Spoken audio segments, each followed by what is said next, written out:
Welcome to Kenton's videos. Enjoy the video. You start by getting devices ready. Update the Ps5 and HomePod so they share current AirPlay and networking features. Once done, make sure your HomePod and the PC or Mac you'll use as a bridge sit on the same Wi-Fi. This avoids lag and discovery issues. Plug the Ps5 into your capture or streaming device if using a computer. These steps let you route the Ps5 audio through an intermediary that can send sound to the HomePod reliably.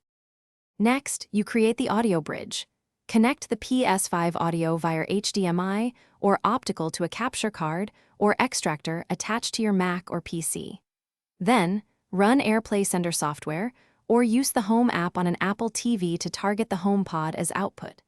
Make sure to increase buffer size slightly to compensate for network delay.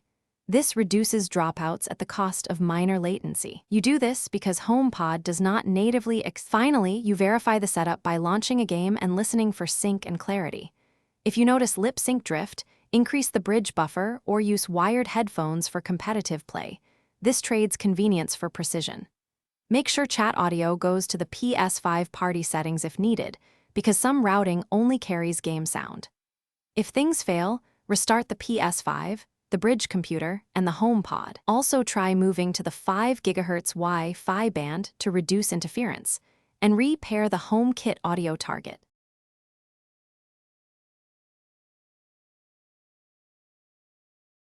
Thanks for watching. Consider subscribing if we helped you.